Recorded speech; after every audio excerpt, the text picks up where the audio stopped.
Hello बच्चों।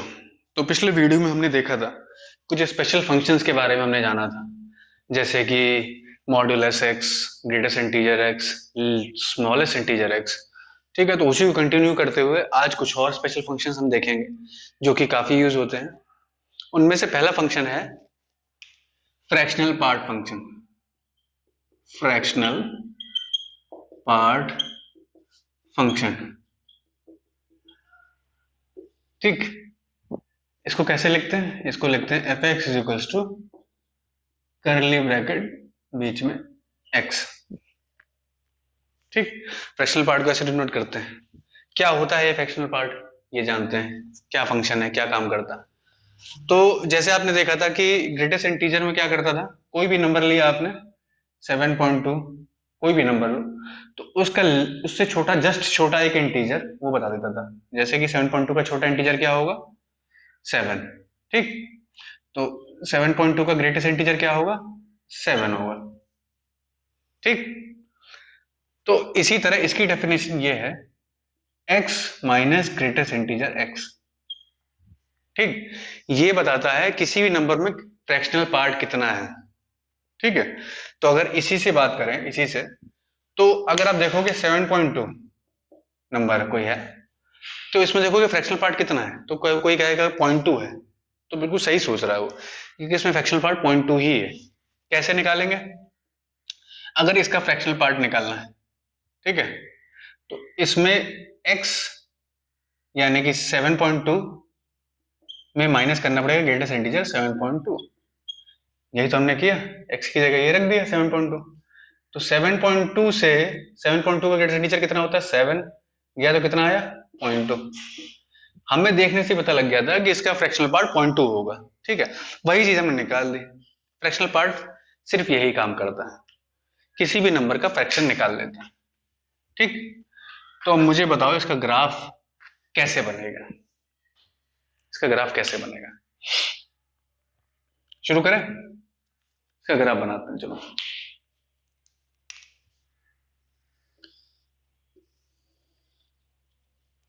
ये है y एक्सिस, ये है x एक्सिस।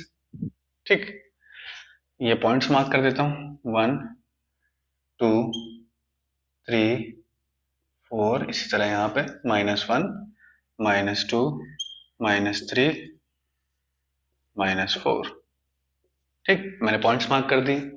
अब मुझे बताओ, 0 से 1 के बीच में कोई भी नंबर मैं लूंगा तो उस पर y की वैल्यू क्या आएगी? y बोले तो y का मतलब है y is equals to f x is equals to fractional part of x। यानी कि तुम्हें बताना है y is equals to fractional x है। ठीक, तो बताना है कि 0 से 1 के बीच में अगर x लेंगे तो फ्रैक्शनल x कितना आएगा, यानी y कितना आएगा, बताओ। 0 से 1 के बीच में अगर फ्रैक्शनल x होगा 0 से 1 के बीच में, तो फ्रैक्शनल x कितना आएगा?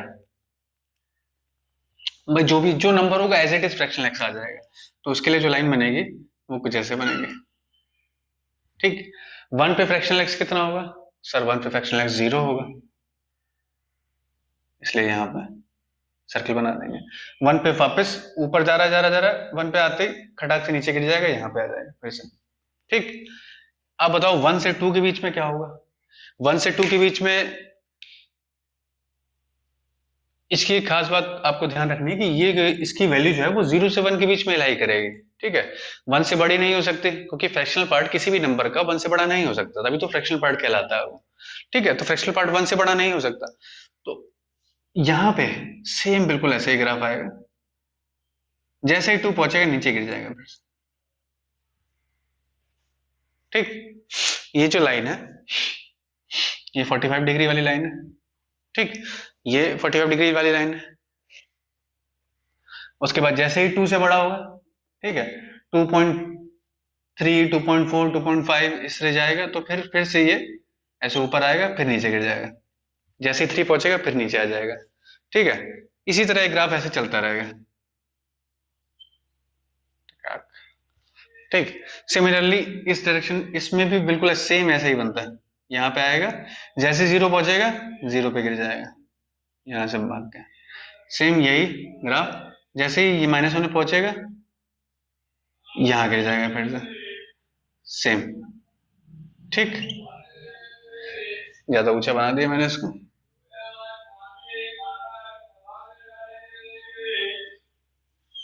ठीक है, तो कुछ इस तरीके से ग्राफ आपको दिखेगा।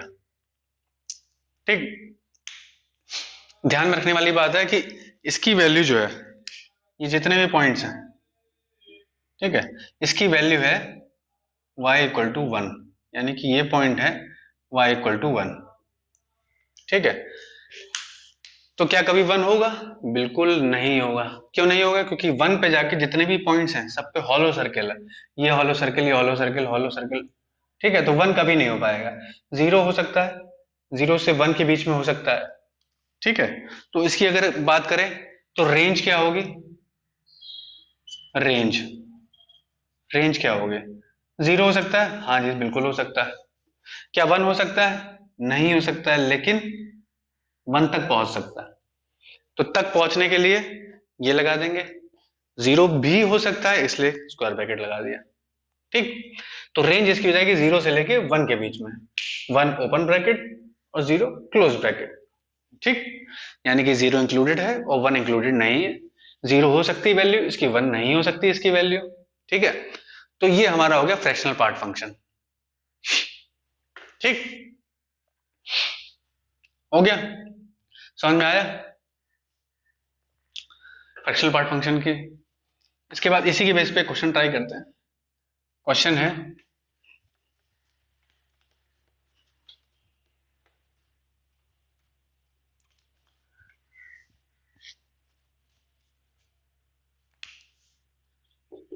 e की power fractional part of x।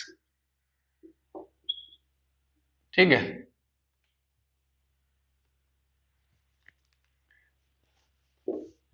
fx is equals to e की power of fractional part of x। ठीक, find range of fx। fx की रेंज बतानी है। ठीक है, तो कैसे शुरू करेंगे इसको? ये क्वेश्चन सिर्फ ऑब्जर्वेशन बेस्ड क्वेश्चन है। ठीक है, इसमें ऑब्जर्व करना है। जैसे ही आप ऑब्जर्व करोगे कुछ, तो आपको इसकी रेंज अपने आप दिख जाएगी। ठीक है, तो कैसे ऑब्जर्व करना है? देखो जरा यहां ध्यान से, fx दिया है e की power fractional part of x। ठीक, अब ये पता है तुम्हें कि फ्रैक्शनल पार्ट ऑफ x की value, fractional part of x की वैल्यू कहां से कहां तक हो सकती है? बताओ मुझे। क्या इसकी मैक्सिमम वैल्यू होगी, क्या मिनिमम वैल्यू होगी? अभी हमने देखा जस्ट फ्रैक्शनल पार्ट x की जो वैल्यू होती है वो 1 से लेके 0 से लेके 1 तक होती है। ठीक है, 0 से लेके 1 तक होती है। ठीक, 0 से लेके 1 तक होगी। तो अगर 0 से लेके 1 तक होगी, तो बताओ fx की वैल्यू कहां से कहां तक लाई करेगी? fx की वैल्यू e की पावर 0 से लेके e की पावर 1 तक लाई करेगी। बिल्कुल सही बात है। ठीक है, तो अगर इसकी बात करें, इसकी रेंज की, तो e की पावर 0 सबसे कम वैल्यू रखी, ये आ गया। सबसे बड़ी वैल्यू रखी, ये आ गया। तो इसकी रेंज क्या आ गई? e की पावर 0 से e की पावर 1। ठीक, इसको और लिख लें, e की पावर 0 कितना होता है? e की पावर 0 1 होता है। e की पावर 1 कितना होता है? e होता है। तो 1 से लेके e तक इसकी रेंज आ गई।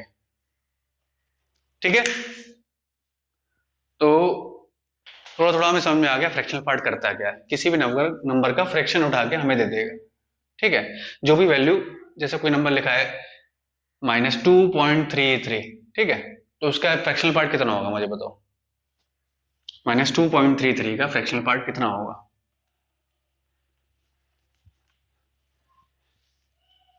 अगर मैं लिखूं -2.33, ठीक, इसका मुझे फ्रैक्शनल पार्ट बताओ कितना होगा। अगर आपको लग रहा है इसका होगा 0.33, तो बिल्कुल गलत लग रहा। गलत क्यों है? क्योंकि क्योंकि आप अगर इसके इंट्यूशन से जाओगे तो शायद गलती कर जाओगे। इसलिए इसका फॉर्मूला जो है वो इंपॉर्टेंट है, x minus greatest integer x। ठीक, x minus greatest integer x। x कितना है? -2.33। इसका ग्रेटेस्ट इंटीजर कितना होता है? -2.33 से जस्ट छोड़ा एक इंटीजर -3। ठीक, तो -3 लिख दिया मैंने यहाँ पे। -2.33 +3 माइनस का माइनस कैंसिल होके प्लस हो गया, तो ये जाएगा 0.67। ठीक है, तो -2.33 का जो फ्रैक्शनल पार्ट होगा वो 0.67 होगा। क्यों होगा? क्योंकि इससे जस्ट छोटा नंबर जो है वो है -3। ठीक है, तो जब इस नंबर में से -3 घटाओगे तो ये निकल के आ जाएगा। ठीक है, पॉजिटिव नंबर में सीधे सीधे हमें दिख जाता है। पॉजिटिव नंबर अगर होता है यहाँ पे 2.33 तो कोई दिक्कत नहीं होती। 2.33 हम सीधे देखते कहते हैं अच्छा इसका फ्रैक्शनल पार्ट 0.33। 8.75 फ्रैक्शनल पार्ट इसका निकालना है 0.75। ठीक है, सीधे सीधे दिखता है, लेकिन जब नेगेटिव में होता है तो हमें थोड़ा ध्यान देना पड़ता है। ठीक है, तो ये चीज हम ध्यान रखेंगे। ये हो गया हमारा fractional part function.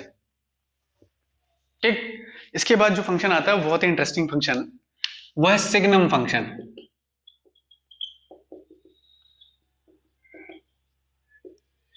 Signum function ये कैसा फंक्शन है, क्या करता है ये, चलो देखते। ठीक है, ये आ गया हमारा मैजिकल बॉक्स।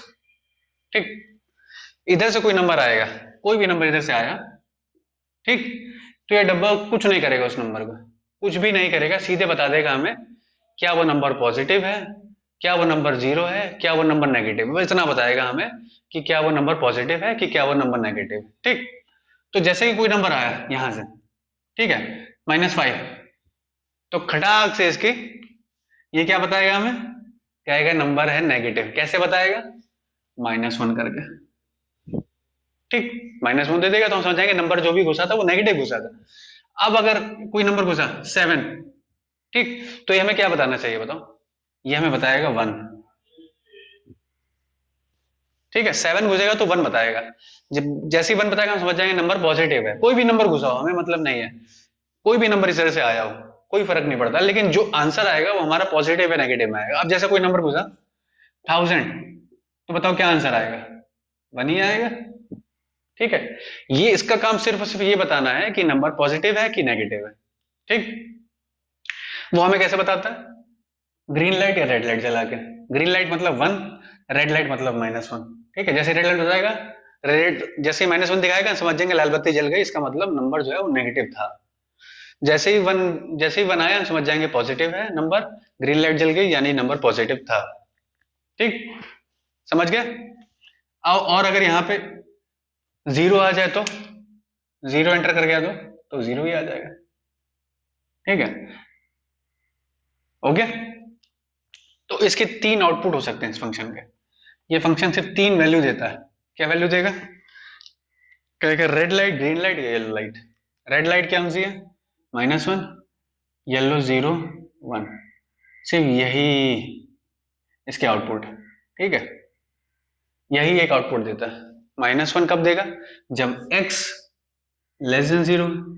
0 कब देगा? जब x बराबर 0, x greater 0। ठीक है, इसको डिनोट कैसे करते हैं सिग्नम को? सिग्नम को डिनोट करते हैं fx =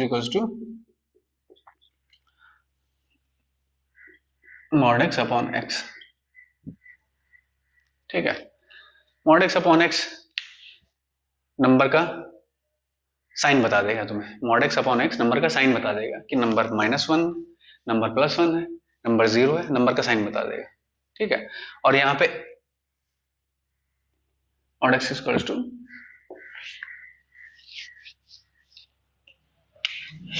ये है जब x नॉट इक्वल टू 0, और जब x इक्वल टू 0 है यानी कि इसको यहां से हटा दो, ये फंक्शन है ये। ठीक, लेकिन जब x इक्वल टू 0 हो जाएगा तब फंक्शन रह जाएगा सिर्फ और सिर्फ 0। ठीक, जब नेगेटिव है तो भी ये काम करेगा, पॉजिटिव है तो भी ये काम करेगा, लेकिन जब 0 होगा तब सिंपल सा आंसर 0 आ जाएगा। तो ये थोड़ा सा मैंने थोड़ा कॉम्प्लेक्स कर दिया, बट बहुत सिंपल फंक्शन है। सिग्नम फंक्शन सिर्फ और सिर्फ साइन बताएगा। ठीक, इसका ग्राफ अगर बनाना चाहे तो कैसे बनेगा? इसका ग्राफ अगर बनाना चाहो तो कैसे बनेगा बताओ?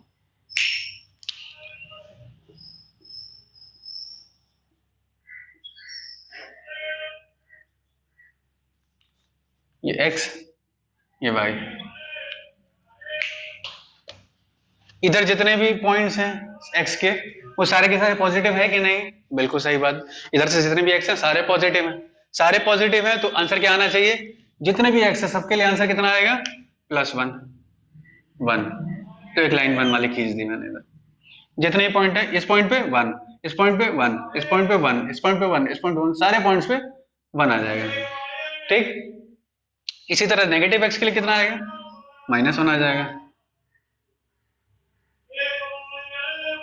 ठीक, इस पॉइंट पे -1 क्योंकि x नेगेटिव है तो -1 -1 -1 -1। ठीक, यहां बना देता हूं हॉलो सर्कल। हॉलो सर्कल मतलब अगर x की वैल्यू 0 है तो 0 ही आंसर आएगा। ठीक, ना 1 आएगा ना -1 आएगा, 0 आएगा। जैसे ही 0 से हल्का सा छोटा होगा, हल्का सा इधर खिसकेगा, वैसे ही -1 चालू हो जाएगा। जैसे ही 0 से हल्का सा इधर खिसकेगा, वैसे ही +1 स्टार्ट हो जाएगा। ठीक, तो ये इस तरह का इसका ग्राफ दिखता है। ठीक, तो इस सिग्नल फंक्शन का बेसिकली काम यही है कि नंबर को चेक करता है कि पॉजिटिव है कि नेगेटिव है।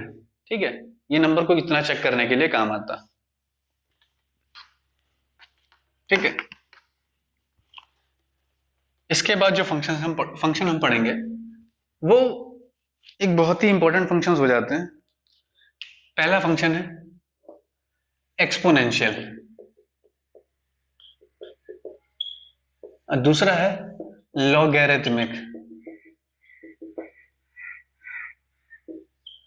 अब आपने सबने सुना होगा इसके बारे में। एक्सपोनेंशियल फंक्शन कैसे दिखता है, a की पावर x। ठीक है, a कोई हमारा रियल नंबर है। ठीक, f(x) = a की power x, where a belongs to real.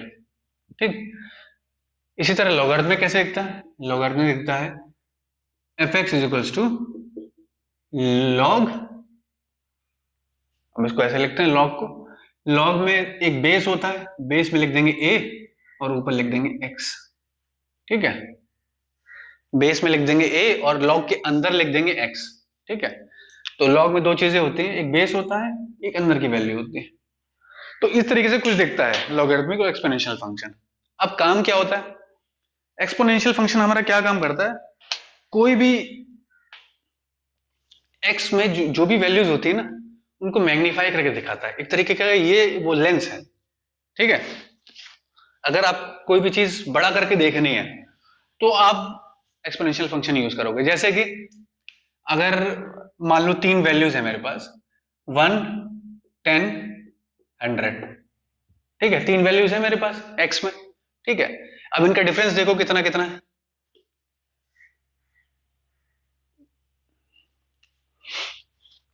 एक सिंपल सा लेते हैं एग्जांपल, 1 2 3। ठीक, 1 2 3।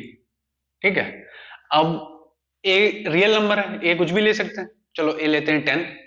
ठीक है, a 10 लेंगे, x की वैल्यू रखते हैं 1 2 3, तो 10 की पावर 1, 10 की पावर 2, 10 की पावर 3। ठीक है, a है 10। तो आप देखोगे यहां पे एक चीज नजर आएगी कि 10 की पावर 1 कितना है, 10, 10 की पावर 2 100, 10 की पावर 3 1000। ठीक, तो इनमें डिफरेंस कितना था पहले, 1 का डिफरेंस, 1 का डिफरेंस। ठीक है, उसको मैग्नीफाई कर दिया इसने। कैसे मैग्नीफाई कर दिया, यहां डिफरेंस 90 का हो गया या 900 का डिफरेंस हो गया। ठीक है, तो जैसे जैसे x बढ़ता जाएगा वैसे वैसे जो इनका डिफरेंस है वो मैग्नीफाई होता जाएगा। ठीक, इसी यही काम लॉगरिथमिक उल्टा करता है, उल्टा करेगा। जो भी x की वैल्यूज हैं, जो भी डिफरेंस है x की वैल्यूज में, उनको और छोटा करता जाएगा। ठीक है, जैसे कि अगर x हमारा लग लो 10 100 1000।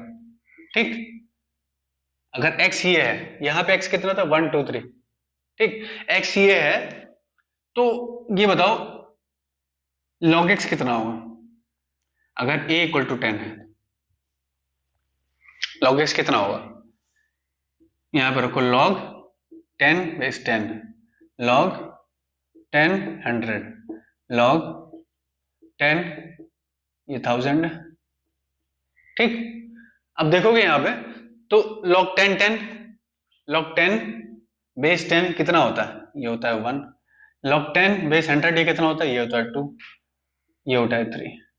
ठीक, अब इसने डिफरेंस को वापस कम कर दिया। तो एक तरीके से कह सकते हो कि ये नंबर्स के डिफरेंस को जूम करता है ठीक है, उनको बढ़ाता है, और ये नंबर्स के डिफरेंस को आउट जूम करता है, ठीक है, घटाता है। तो अभी डिफरेंस देखो 90 900, इसको घटा के फिर से 1 1 ले आया, ठीक। तो इस तरीके से दोनों फंक्शंस काम करते हैं, और दोनों एक दूसरे का इनवर्स है, ठीक है, दोनों एक दूसरे के इनवर्स। अभी देखेंगे वो कैसे आता है इनवर्स, ठीक। तो अभी जरा थोड़ा सा इनका ग्राफ बनाते हैं, ठीक। चलो शुरू करते हैं। सबसे पहले हम बात करेंगे जब a greater than 0, sorry greater than 1, ठीक है।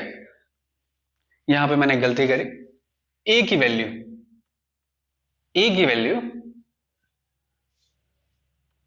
a जो है वो हमेशा ग्रेटर देन 0 होगा, ठीक है, हमेशा ग्रेटर देन 0 होगा, ओके। और 1 नहीं हो सकता, ठीक है। बाकी जितने भी नंबर तुम्हें रखने रख लो, जितने भी नंबर ग्रेटर देन 0 हो सारे रख सकते हो, सिवाय छोड़ के 1 आप नहीं रख सकते, ठीक है। तो एक्सपोनेंशियल फंक्शन की डेफिनेशन कुछ इस तरीके से होती है, ठीक। जो पहले लिखा था वो गलत लिखा था मैंने अब ये सही है। सेम यही चीज इधर भी वैलिड, a की वैल्यू ग्रेटर देन 0 होनी चाहिए और a की वैल्यू 1 नहीं हो सकती, ठीक है। दोनों के लिए सेम a वैलिड होते हैं। अब हम बात करेंगे जब a ग्रेटर देन 1 हो जाए, जब a ग्रेटर देन 1 होगा, है ना, जब a ग्रेटर देन 1 होगा तो किस तरीके से ग्राफ शो करेगा। चलो एक बार थोड़ा सा ग्राफ बनाते हैं, देखते हैं कैसे शो करेगा, ठीक। ये एक्स एक्सिस, ये वाई एक्सिस है, ठीक। a ग्रेटर देन 1 है, ठीक है, a ग्रेटर देन 1 है, तो ये बताओ a की पावर यहां से स्टार्ट होगा ग्राफ, ठीक है। तो ग्राफ कुछ ऐसे चलेगा, माइनस पे, माइनस इंफिनिटी पे, a की पावर माइनस इंफिनिटी पे कितना होगा, 0, ठीक, 0 होगा। यानी कि x में जब माइनस इंफिनिटी जाएंगे, जब x में माइनस इंफिनिटी जाएंगे तो इसकी वैल्यू 0 हो जाएगी, ठीक है। तो माइनस इंफिनिटी तुम कभी पहुंच नहीं पाएंगे, कभी भी नहीं पहुंच पाएंगे, चाहिए कितना बढ़ते जाए आगे। तो इसलिए हम हल्का सा ऊपर से ऐसे उठा देंगे कहीं बीच से, फिर हम कहेंगे ऐसे ऐसे ऐसे उठ रहा है, उठ रहा है, उठ रहा है, फिर यहां पहुंचा।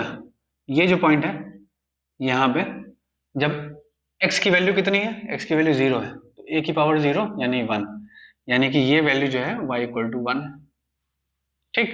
उसके बाद ग्राफ कैसे उठेगा, उसके बाद ग्राफ खटाक जैसे उठ जाएगा, ऐसे ग्राफ उठ जाएगा, ठीक। अब बात करेंगे इस ग्राफ के, इसमें कैसे ग्राफ बनेगा।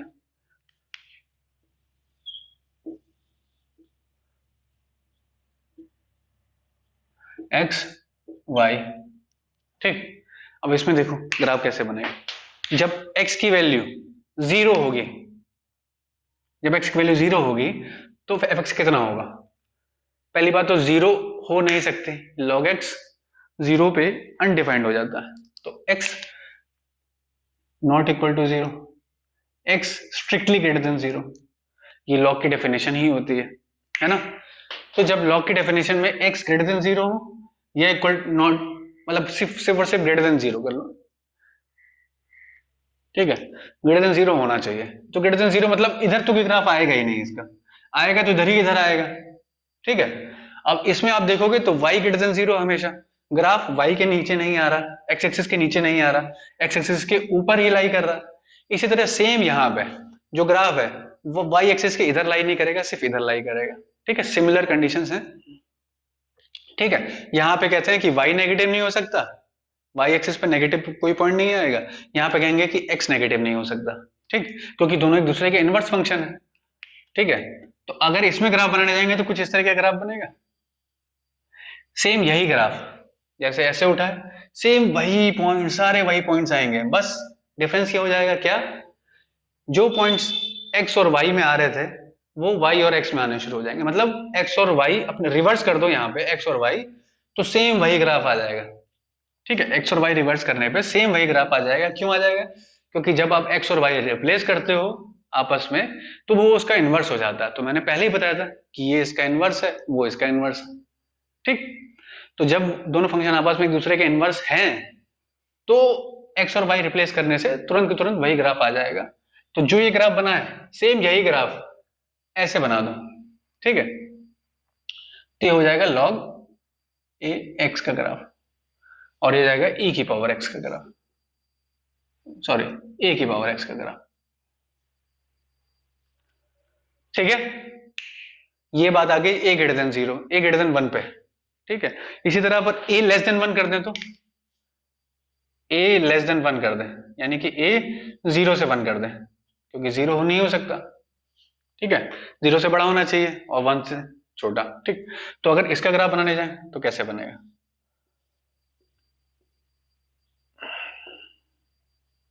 बताओ कैसे बनेगा।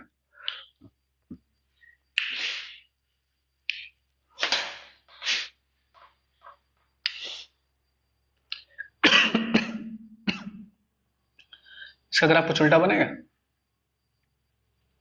उल्टा बनेगा कि नहीं, देखो ध्यान से देखो, x ये y, ठीक है, तो 0 से 1 के बीच में एल आई कर रहा है, 0 से 1 के बीच में एल आई कर रहा है, तो बताओ a की वैल्यू a की पावर माइनस इंफिनिटी कितना होगा, ये हो जाएगा इनफाइनाइट।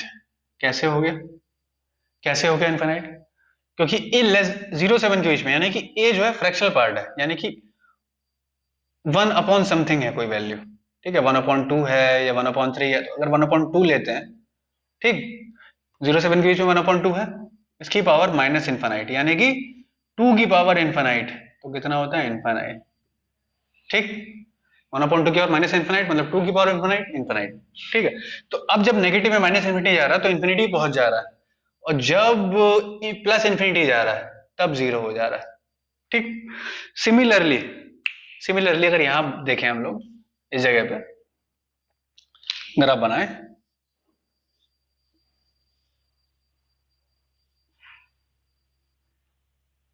ठीक है, अगर यहां पे ग्राफ बनाए x y, ठीक, तो अब इसमें ग्राफ कैसा हो जाएगा, जैसा ये बना था जस्ट उल्टा हो जाएगा, उल्टा कैसे होगा, ऐसे आ जाएगा, ठीक। तो कुछ इस तरीके से लॉगरिथमिक और एक्सपोनेंशियल काम करते हैं, ठीक है, दोनों आपस में बिल्कुल समझ लो एक दूसरे के बिल्कुल उल्टे हैं, ठीक है। अगर इसका इनवर्स लोगे तो ये आ जाएगा, इसका इनवर्स लोगे तो ये आ जाएगा, ठीक है। यहां पे देखो ग्राफ ऐसे जा रहा है, ठीक है, x के बराबर चल रहा है, चल रहा है, चल रहा है, चल रहा है, फिर उठ के चला रहा है y में, ऐसे y के पैरेलल। यहाँ पे क्या हो रहा है, यहाँ पे जब ग्राफ शुरू होता है तो y के पैरेलल चल रहा है, चल रहा है, चल रहा है, चल रहा है, फिर बराबर फिर उठ के x में चला जाता है। तो इस तरीके से दोनों ग्राफ एक दूसरे से बिल्कुल अपोजिट है, ठीक है, और एक तरीके से सेम भी है, क्योंकि एक दूसरे के इनवर्स है, ठीक है।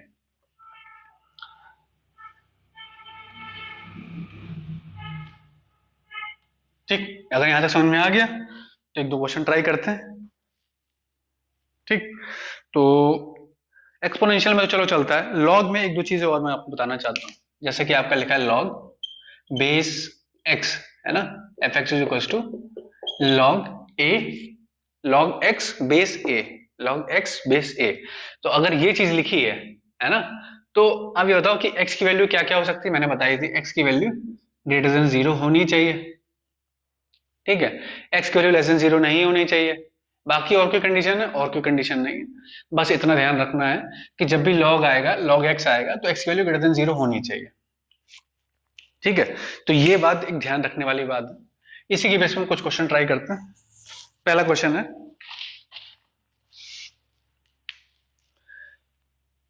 F x is equals to log 1 minus X base 10, ठीक। अब बताना है इसकी डोमेन क्या होगी, बताओ इसकी डोमेन क्या होगी।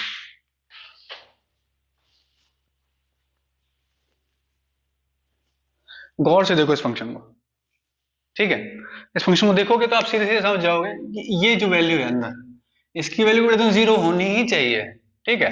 तो 1 माइनस एक्स को ग्रेटर देन 0 कर दो, सीधे सीधे, जैसे 0 किया तो x क्या आ जाएगा, x लेस देन 1 आ गया, ठीक है, x लेस देन 1 यानी कि कोई भी नंबर रख लो 1 से छोटा, तो इसका मतलब ये हो जाएगा माइनस इनफाइनाइट से लेके 1 तक कोई भी वैल्यू, क्या 1 हो सकती है? नहीं हो सकती। तो ये हो जाएगी इसकी डोमेन। x की वैल्यू माइनस इनफाइनाइट से लेके 1, इनफाइनाइट से लेके 1 तक कुछ भी रख दो, वो सारी की सारी वैल्यू इस फंक्शन के लिए वैलिड होंगे। ठीक, एक और क्वेश्चन लेते हैं सिमिलर तरीके से। इस बार जो फंक्शन है थोड़ा सा चेंज हो जाएगा, वो हो जाएगा log बेस 10 ब्रैकेट में log बेस 5 ब्रैकेट में सिमिलर 1.1 माइनस एक्स। ठीक, अब इसकी डोमेन निकालनी है, इसकी डोमेन निकालनी है, डोमेन। ठीक, डोमेन बताओ कितनी होगी डोमेन इसके, क्या क्या एक्स रख सकते हैं इसमें। ठीक है, तो सबसे पहले जो बात नोटिस करने वाली है, क्या नोटिस करने वाली है कि जो अंदर लिखा है लॉग के वो ग्रेटर देन 0 होना चाहिए। ठीक है, तो ये जो टर्म लिखी है, इस लॉग के अंदर जो ये टर्म लिखी है, ये ग्रेटर देन 0 होनी चाहिए। log 5 1 minus x should be greater than 0। ठीक, इसकी वैल्यू ग्रेटर देन 0 होने का क्या मतलब?